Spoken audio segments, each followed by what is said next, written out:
Wireless Fundamentals, Understanding Radio Frequency. By the time you're done here, you will understand the foundation of radio frequency, amplitude, and a little bit about RSSI. Well, I'm going to start off our discussion of wireless networking with a question. And you're probably going to think this question is way too simple, way too basic. Why would you even ask that question? Well, I'll tell you what, the answer to this question will first off probably not be what you think it is. But second off, will become your lifeline through the rest of this series. So here's the question. What is the purpose of a wireless network?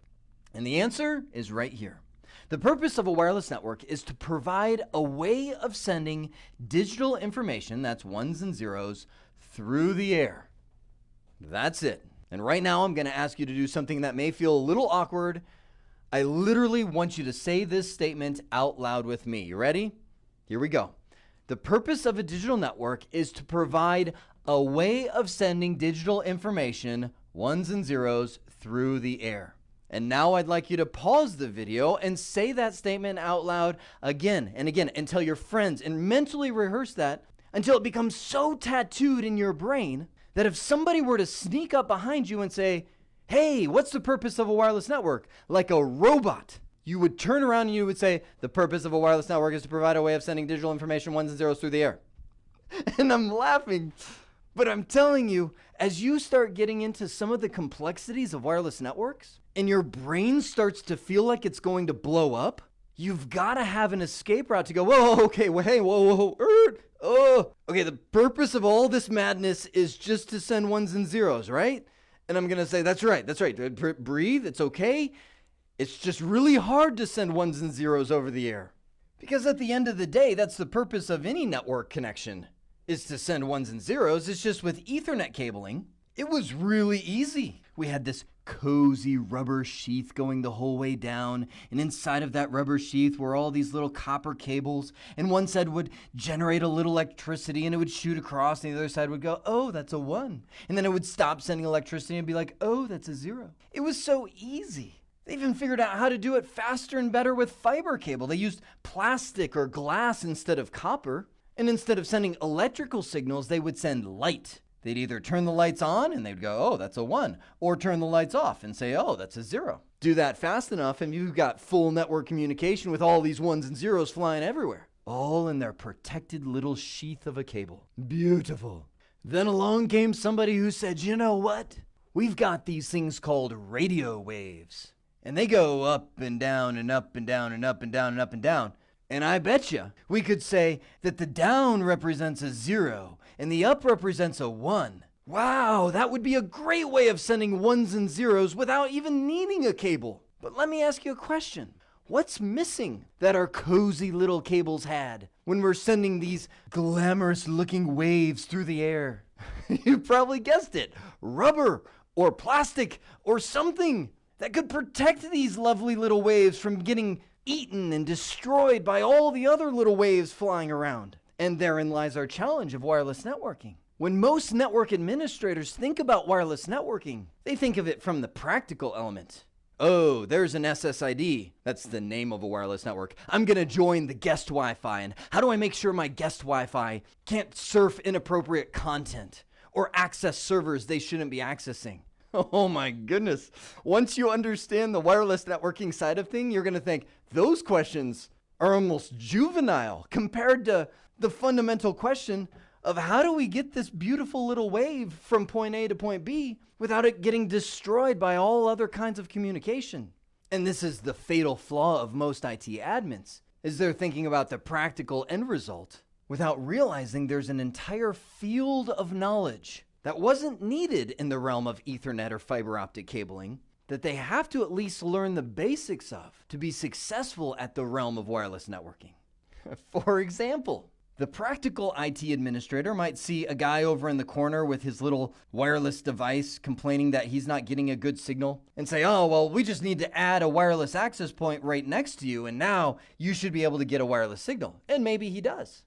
But by adding that wireless access point, you just blasted wireless interference to all the other people sitting about 20 meters away from that guy that had the wireless device. And now they're getting poor signals. And so you add another wireless access point over here, and you blow up the whole thing because these wireless access points start stepping on each other and causing entire breakdown in your wireless network. It's not simple. For example, you've been staring at this little graph for a little while, and you've probably noticed these different levels of amplitude. The amplitude really represents how strong is the wireless signal. Now, of course, our instinct is, well, stronger is better. Well, not necessarily. If you have a device that's too close to a super strong wireless signal, it's like sitting next to a friend with a megaphone. How are you doing?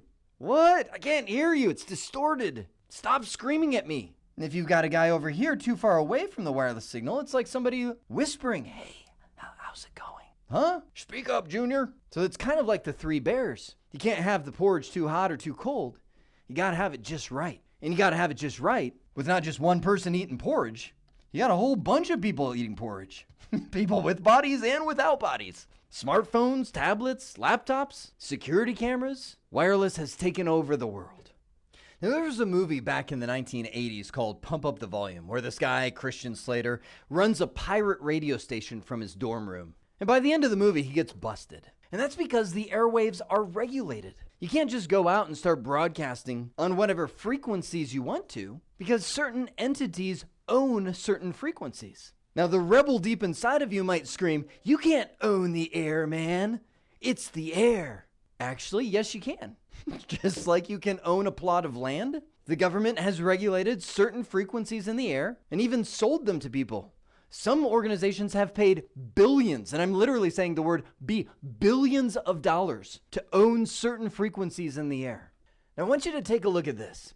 This is the United States frequency allocation table for the radio spectrum. Every one of these tiny little slices represent a radio frequency that has been allocated for something. Kind of hard to see, isn't it? Let's zoom in for a second.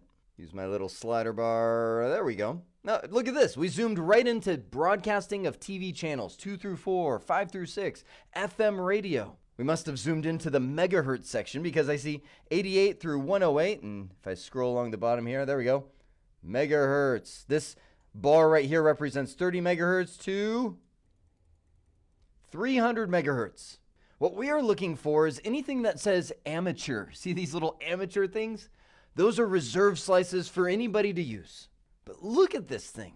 All of these different allocations, and this is just the radio spectrum, from 3 kilohertz to 300 gigahertz. But I want you to notice how we're using terms that we're not even sure what it means. Radio frequency. What do you mean radio frequency? Kilohertz, gigahertz. What is a gigahertz? It makes me think of Back to the Future. Marty! We need 150 gigawatts. So it brings us back to the question, what are frequencies? So I went to Google and typed that in. What is a frequency? And it took me right to the Wikipedia page where it said, well, a frequency is the number of occurrences of a repeating event per unit of time. And then it said, for example, a newborn heart beats 120 times each minute. And I kind of stared blankly for a couple of seconds and I go, wait a sec. Frequency is a general term. Like I frequent the coffee house a couple times per week. I frequently fall down. My wife frequently tells me how good looking I am. Frequency can mean all kinds of things. But wait a sec, there's a tie-in here. Radio frequency must mean how often something is occurring in radio, right? Well, what is occurring? It's actually a cycle of energy, discovered by our German friend Heinrich Rudolf Hertz. Do you know this guy only lived to be 36 years old? He figured all this out by 36. That's amazing. So when we're talking about radio frequency, or how often something is happening in the realm of radio, we're actually measuring it in a hertz. And the something that's happening is a cycle of energy. Now hang on, I'm bringing it back. The whole purpose of our discussion right now is this is actually how we send a 0 or a 1 over the air, using these cycles of energy. A hertz represents one cycle, and that is measured over 1 second. Now, how much data do you think you can send using 1 hertz? Not much at all, right? And that's why radio frequencies are commonly measured in kilohertz or megahertz or gigahertz. What does this mean? Well, if you have 1 kilohertz, that means you actually have 1,000 cycles running in a second. A megahertz is 1 million cycles every second. A gigahertz, as we start to think about our wireless networks, such as 2.4 gigahertz or 5 gigahertz, really represents 2.4 billion cycles per second. I can't even draw that. bzzz, or 5 gigahertz represents 5 billion cycles per second. Now, what does this mean to us?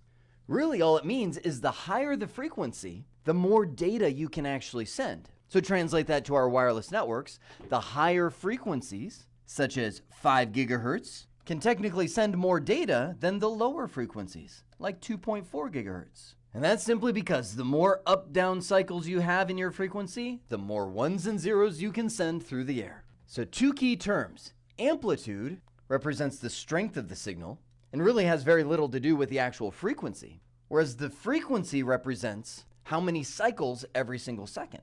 Now you might be thinking, like I said at the very beginning, with all of these frequencies, it's no wonder wireless networks are such a mess. You've got TV stations flying through the air, and that interferes with your wireless networks and FM radio and radiation therapy and everything else, right?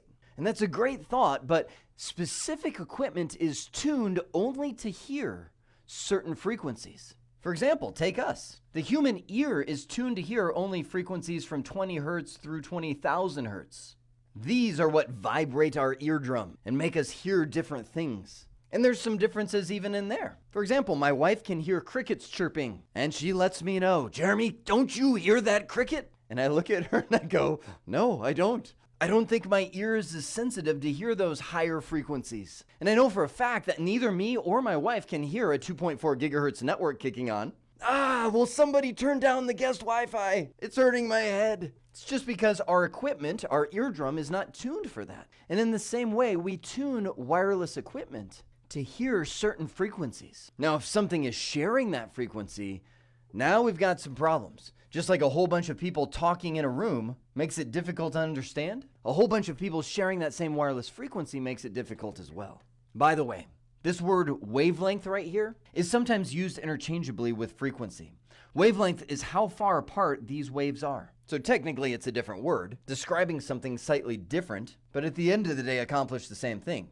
A higher frequency would have a shorter wavelength. For example, this radio wave might repeat 3 times if this wall were 1 second. And if we increase that to 6 times, it would look like this, thus having a shorter wavelength between each one of those. Same thing with amplitude and RSSI. RSSI stands for Received Signal Strength Indicator. This is really just a simplified way of describing the power level, or the amplitude, of a radio wave. I'm going to bring up a tool called a spectrum analyzer. This is actually running right now in my office, and it shows me the strength of different wireless signals that are happening in this environment. Right over here is a form of RSSI, Received Signal Strength Indicator. I see that around the frequency of 2410, I have a received signal strength indicator, it just peaked up right there, of about -60.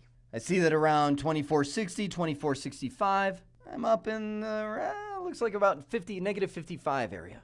The smaller the number, or the more close to zero this is, the stronger your signal. Just to give you a guideline, an RSSI of -20, maybe to -30, is an amazing wireless signal. As a matter of fact, it might be borderlining on too loud. You're too close to the wireless access point. The signal is too strong. An RSSI of -50 is okay. That's just fine for normal web surfing activities, and most of the time video streaming, voice over IP should work at that level. You start dropping down into the negative, say 65, 70, and beyond, you're going to get increasingly rough. Now, most of the time, computer manufacturers know the common man would have no idea what RSSI means, and so they'll represent these things with little bars like this. Like, this is my machine running Windows 10, connected to a wireless network called Resolution Tech at a speed of 300 megabits per second. I've got 4 bars of strength. And that's all Windows will tell me until I download something like this Wi-Fi analyzer. I just grabbed this, a little free one from Windows Store. And it's saying, okay, well, your little 4 bars there means you're in the range of about -51 dB. So that's the idea of RSSI. And I'm looking at our time right now. I am going to forget about signal-to-noise ratio. We'll talk about that in an upcoming nugget. Well, I promised at the beginning of this nugget that you will understand the foundation of radio frequency, amplitude, and a little bit about RSSI. And at this point, I would say mission accomplished. The goal of a wireless signal, at least as it relates to computer networking, is to send zeros and ones through the air. It does that by the variances in radio frequency. The higher the frequency, the more zeros and ones you can send over the air. But those zeros and ones are only good enough if you can actually hear them clearly, and that's the idea of amplitude and RSSI, Receive Signal Strength Indicator, a basic value letting us know the strength of our wireless signal. Well, I hope this has been informative for you, and I'd like to thank you for viewing.